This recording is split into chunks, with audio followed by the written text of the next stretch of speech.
Jay, I always find the best time to update a website is when you want to send everybody there. Is when everybody wants to go there for something. Everyone wants to go there. Like everyone in the world's like trying to go there. That's when you want to like throw something new in.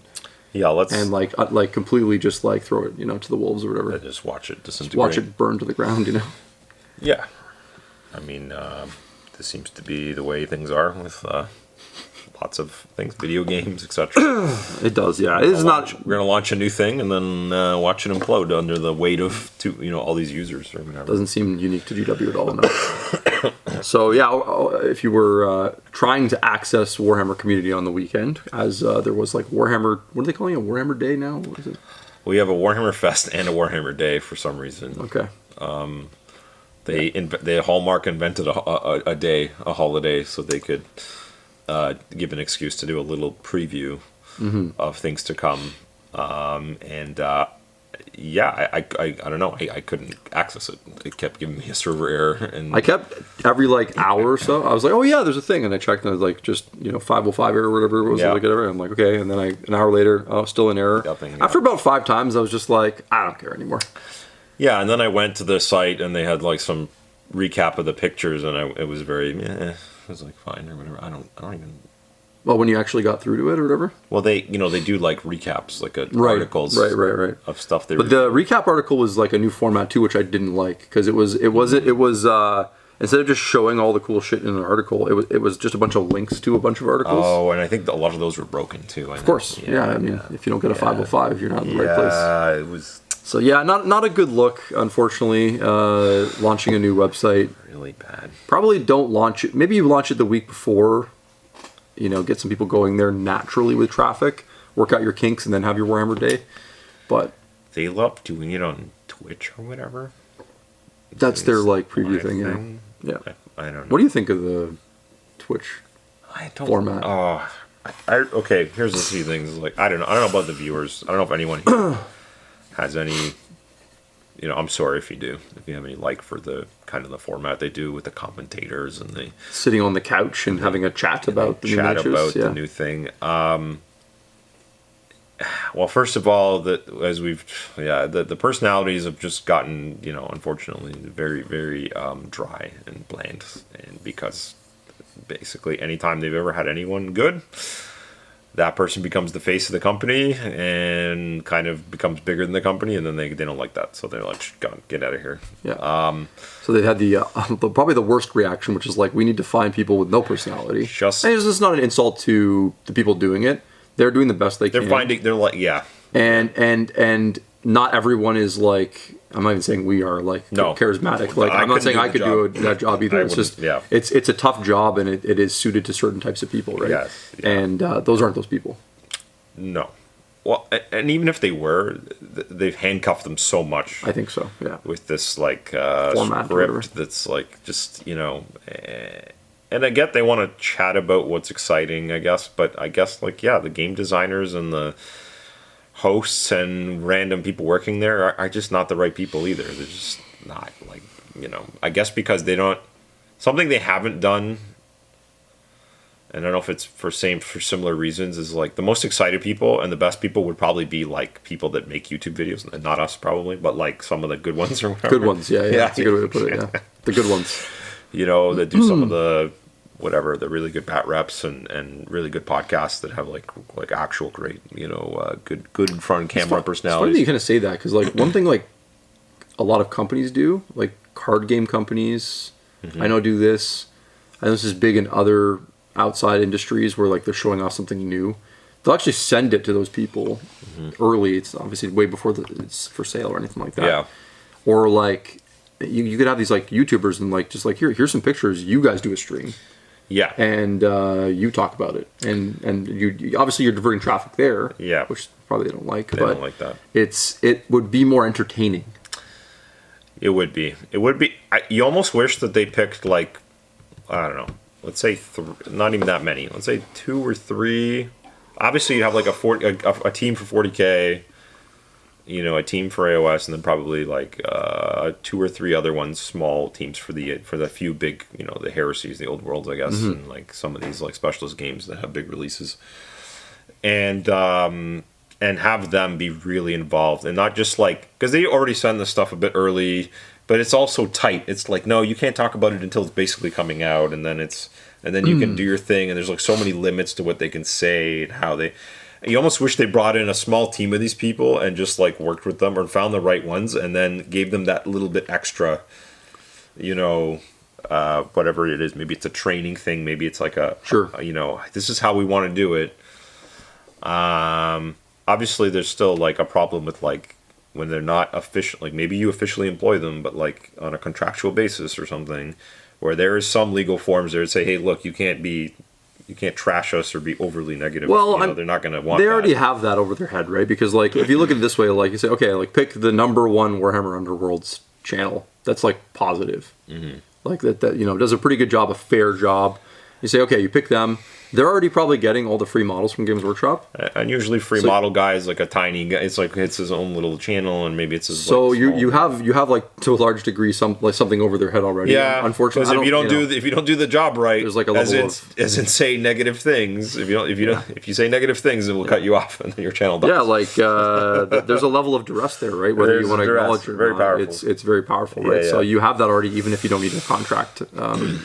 So, I mean, you can kind of use that same mechanism. Just be like, hey, we have some cool pictures for you to put out. I mean, they already send them rules ahead of time and stuff like that. Yeah. And they do have NDAs for that stuff that they sign. I know. Yeah. So there are some legal things there. Yeah. So I don't know. I wonder why they don't use the same mechanism. It is ultimately about control. I get that. Yes. But I do wonder if the impact would be bigger if they just let other people, use their voice, instead of having to run it through the GW way. Yeah. So that's the first part I don't like. Or you pay someone $200,000 or $250,000 just to be the guy. You could probably just have James Workshop do it or whatever. Yeah, but like people love that guy. Give him a lot of money. Like and this is something like Games Workshop doesn't like to do. Sometimes you have to pay someone a lot of money if you want to keep them, right? A guy like Rob Symes, who has a very successful several YouTube channels. Mm-hmm. I think ultimately, doesn't leave if he's getting paid really freaking well.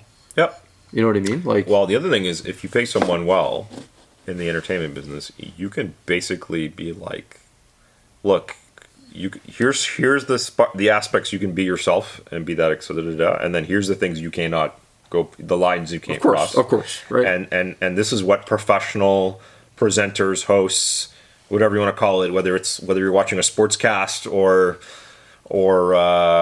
some sort of game show, etc., or news anchor, there's, you can have it both ways. You can have the guy be kind of like excitable and kind of funny and good at presenting your product without them overshadowing the company, I guess, because you can make them fit the mold that you want. And whereas, like you said, if you look at Duncan Rhodes or something, he was just a guy working there, and then they kind of be like, hey, why don't you do this painting on camera, and it just organically happened. Yeah. So I think you could get a pro and make it work, but in general, these Warhammer previews, man, it's really fallen from and maybe because they happen so often now, but they used to be really special. It used to be like, holy moly, we're all going to sit around our little phones at a convention and watch this exciting stuff going on. I remember when the new Hedonites were revealed, and people were like, holy crap, and then there's lots of cases of that. But recently, I don't know if it's because of how often and quickly things get spit out. I think you're onto that, yeah. It's really lost. And then you combine the thing with the website being just an absolute... They basically redid the website, which is another one of those from just a regular guy who doesn't know anything. And I mean that sincerely. The old website seemed fine, and I can appreciate from an IT perspective that maybe it was clunky in the back end, but the previous Warhammer Community site was already brilliant for mobile. It was designed for mobile. The new one, not so much. The new one is very busy. Have you noticed that when you go on the drop page?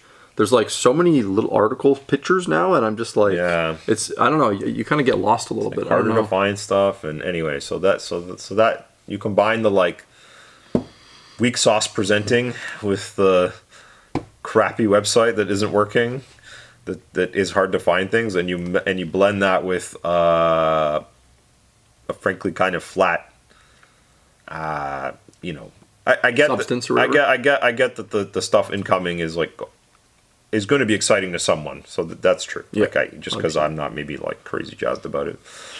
But yeah, they make a lot of pomp and circumstance for not. I wish they kind of like did a better job of maybe even teasing. That's the funny thing is they don't have to show you much, but they could do a better job of teasing something that's really far away, just to like make sure you come back and watch these again. I feel like they used to do that. Yeah. And now they've kind of stopped doing it. It's almost like the back of the White Dwarf they used to do. Like they used to do like the next month or this thing, or like they used to kind of forecast things. Something that comes out in the new year, maybe. Yeah. Like they need to really. They kind of maybe at Christmas time they still do that. Like I don't know. Show me like a piece of an Emperor's Children that's apparently going to happen in like later. I don't know. Like. Someone was saying it's confirmed now for January, or confirmed for next year. Yeah, probably. But that's pretty cool. That's true. Do you even recall what happened in this preview? It was so bad to follow. That's the thing. I can't. Tell it was like there's a kill team thing, which is really cool. Like the Rattlings and the Tank Buster Boys. Right. That's probably the highlight of the whole thing. Yeah. They're a cool box. And what was for AOS? Slaves of Darkness. Oh, it was like a new hero. Yeah, that's it. Right. I think, right? Because it's a new hero in like the book cover or something. Yeah. Which I expected actually, because of course they literally told us. Complete. Yeah, they told us. See, this is the problem, right? Like it really should be more like it should be getting you so excited for. Oh, and there was Christmas box reveals and stuff. Right. Okay, but that's pretty cool, I guess. You know what? If you're gonna package something like that's this like, frankly, meh or whatever, 6 out of 10 or whatever, you could probably just do one every month. You just be like for every Sunday. Well, they gotta be close to that now. They're like every 2 months, aren't they? Right now. Like when was Nova? That was August. Yeah. Yeah. That was like 2 months. Yeah, it's like literally 2 months ago. Yeah. Yeah. If that. Then they had, and it wasn't Warhammer Day in late May or something or mid May. Like so, the summer was a little, and then before that, Adepticon. So like it's almost like every 2 months they're doing this. Yeah. So you could probably just make it the first. Forget the fake holidays and just put it on. That's the first Sunday of every. You don't like the manufactured Games Workshop holiday? Emperor's birthday? That should be a thing. Why is there not an Emperor's birthday? How did we not? It is a thing. Is it? Yeah, it's a staff thing though. That's when they do the 10-year anniversary trip for staff. Oh come on, man! That should be whatever. Oh yeah, there's money on the table. That should be a thing. And then they can give out their coins or something or whatever. With the Emperor's face offer on your psychers to sacrifice. Sure. People love that stuff, man. Yeah, man. You can have some special models on sale that day only. The funny thing about special models is they're usually around for a few years. That's another topic. Yeah. The special models are not special at all. They're not that special. Like, you think like some of these like one day only models that we'd be like, oh, Chris, we got to order 20, no 30, no 50 copies. Everyone needs this model. Like everyone's going to come and get it. And that does not happen. No. Usually, let's put 2 on the shelf. We order we'll probably have them for sometimes a while. we order like 4 and we're like, that was a mistake. That was a huge mistake. We're going to be eating that one for a while. Yeah. Can't have corporate lunch next week because of that bad decision. Yeah. No. Yeah. I mean, they're so hit or miss. But oftentimes they're just kind of like they're like either like a little. I actually feel for them a little bit with this thing because like it is kind of hard to know like what do you even make, right? And then they get criticized if they just keep making Space Marines. Yep. It's okay, so we'll make like a Sister of Battle. It's like, okay, well, who's that actually for? That's for like 4 people or whatever that play Sisters of Battle. You know, right? how is there not a subscription? This is ideas. How is there not a subscription that gets you a new Space Marine every month? They have that, don't they? Isn't that exists in other countries? It's like in other countries. It's like a magazine. It's like Warhammer magazine or something, and you get like sent an army over the course of. Oh yeah. But we don't get those things. No, for some reason. Canada, man, it's the French language laws. Not to throw Quebec under the bus, you know we love Quebec. That's why, because the Space Marine in the box is no, it's because the company can't be bothered to like figure out the French Canada laws. So they just don't do it because Canada's such a small country in the grand scheme of things that they just rather not do something because it's just easier than to actually work their way around it. Yeah. Yeah. Yeah. We're way off topic. Yeah. It wasn't a good weekend. This Warhammer Con thing was it wasn't good. Yeah. Off. I think it was not good. It didn't feel special. I couldn't access it. Yeah. And even if I did, I don't know if I would be that good anyway. Like it's just kind of that there's a part of their business they need to like rejig a little. They've kind of been doing the literal recycle. Like they're reusing the same bottle again and again. They're not even pretending to say we opened a new one. We're just putting the cap back. And this on is probably a thing for a different video because it's a whole discussion. Is like if something happens all the time, it stops being exciting. Like you lose that stimulus, right? Mm-hmm. So we used to get just previews at Adepticon, and then they started to do Adepticon and Gen Con, and then and then before you know, like you said, like it's probably going to be every month at some point because they're just this makes sense to do a preview every month. Ironically, we used to get shipped like we called the black box. Do you remember those days? Yeah. Which was basically your month preview. You got like a sampling of like what was coming out that month at the beginning of the month. Did we get those, or was it a Games Workshop thing? It was Games Workshop. Yeah. And those were exciting. Yeah. But it's funny, and this is also probably a good topic for another video. This is a video full of topics for other videos. Is we as staff actually, well, especially managers, we grew to hate those boxes because we learned that it got really frustrating getting your customers excited about something they couldn't buy. Ooh, yeah. You know what I mean? Look at this thing, and they're like, okay. I guess I'm saving up for that, and you're like, okay, well, you're here today. What are you getting today? No, I'm saving up for that. Oh, yeah. You're like, oh, that's kind of sucks or whatever. Yeah, I kind of need to make my target for today. Right. Yeah. But so yeah, we kind of grew to hate those, and then as like the preview seasons have kind of expanded, because like for a while, people forget Games Workshop went kind of dark on stuff. With like they weren't doing any previews at all. The black box was gone, and the first time you found out something was coming out was like, I think in a White Dwarf for a while. And then they started to use the Warhammer Community website, and then they started to drive people towards that, and then that was the first place to find out about people. And then more recently, in recent history, they started to do the preview season thing, and that's kind of been more of a newer phenomenon. Yeah, it's been obviously like 5 or 6 years. I don't mind the previews, yeah. But it does like sometimes it does like. People see something and they're like, okay, I'm going to get that. That's what I'm going to buy next. And then it's like, could be 4 months before it's out. Right? Yeah. Yeah. I don't know what it is. I think it's something about it needs to be changed. And I'm not an expert in this. How you can make the video or the packaging or the presenting a way that is just better. They kind of just like spit it out. And I don't know about you, but often you're like, they'll show a thing and you're like, okay, like let's say it's often a specialist game thing that is like really womp womp, like here's an Underworlds team and you're like, okay, or a Warcry team, you're like, look, these models look awesome. I would, I right away I might be like, oh, I'd love to buy those, but then they spend the next 10 minutes talking about those minis and the designing and some of the lore, and I'm just like, please no, just show me the next cool thing. Look at this guy's sword. It's this sword, and it's like it's this way. I kind of wish it was a bit more. Here's where we're going. Here's I don't know. Just it needs to be a little more concise. They really stretch them out. Like it's like what, an hour now? Really it's like, it doesn't need to be an hour. It really doesn't. Yeah, it feels a bit like this reminds me of like a politician talking for like a really long period of time. Yeah, it's like how much nothing can we say in the longest time possible. Here's probably what it should just be. Okay, let's get the movie guy's voice, and it should just be blockbuster trailer type of videos. So yeah, James they're just 2 minutes.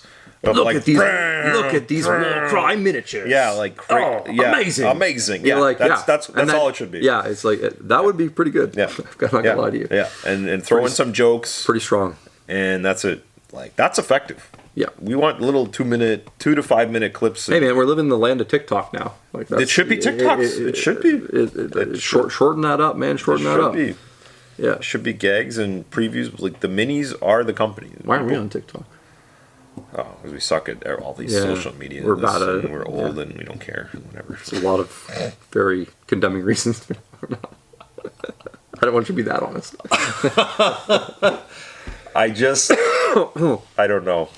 I don't know why. Wrap it up. 20 minutes. Wrap it up. It is 20 minutes. Yeah, I don't think I have anything else to say, actually. In conclusion... This whole video was just like a garbage time video. It is a bit of... I mean, our channel's kind of garbage time. It's kind of just garbage time. You probably just listen to it. Garbage Time with Chris and Jay. That's a good name for a show right there, yeah. Yeah, like, let's be honest. The preview was an F. You know, it was an F. It was probably like a C preview in terms of like model quality, like what's actually coming, and then like execution was really poor. So you almost want to give them a failing grade for that, because like if you can't even like get to the preview, that's pretty abysmal. That was bad. Yeah. So I still have customers coming and telling me, "Oh, they said this on the weekend." I was like, "Did they?" Yeah, because that's the last 2 days have been. And I was like, oh, I missed that. I didn't hear that. But I missed this article or that article or this statement, because like how would I have known? Couldn't get to it. So yeah.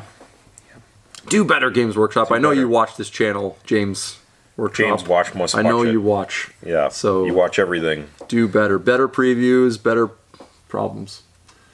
You know what? Like I said, it goes back to the thing about paying the presenter. Like James Workshop is someone they selectively use for a few things a year, and they're usually pretty effective. Like those Christmas ones he makes, where it's just jokes for 2 minutes or something. What's the one he did with was it the limousine one? Was that about the Warhammer Community website? Yeah, that one was pretty funny. You used him to promote the website that then was a garbage fire right after. Like, yeah. Yeah, talk about bad use of resources. You could have had one of your boring guys do the website thing and then had him be the presenter. Flip it around, flip it around, man. What do we know? We don't know anything. We don't know anything. We can barely. Happy birthday, Emperor. We can barely get a video together. I mean, this one didn't have beeping or lights on and off or phone ringing yet. If you watch our other video this week, it's just an absolute disaster. Man. Yeah, we blew our budget in that one. Well, we get up patrons and we can replace us and everything, and we can outsource the whole thing. AI? More professional. Well, if it studies enough of our videos, it'll just regurgitate. It's true, we'll figure out that we just say the same things every episode. Don't give away the secret. Well, I hope you guys watched. I hope you watched. You're watching. I hope you guys enjoyed what you saw today on Garbage Time with Chris and Jay. And if you really like this, give us a like, give us a subscribe, and then you'll get notified about the next ones. Check us out on Patreon if you really like us and you want to support us. We really appreciate it. Until next time, take care. Thanks.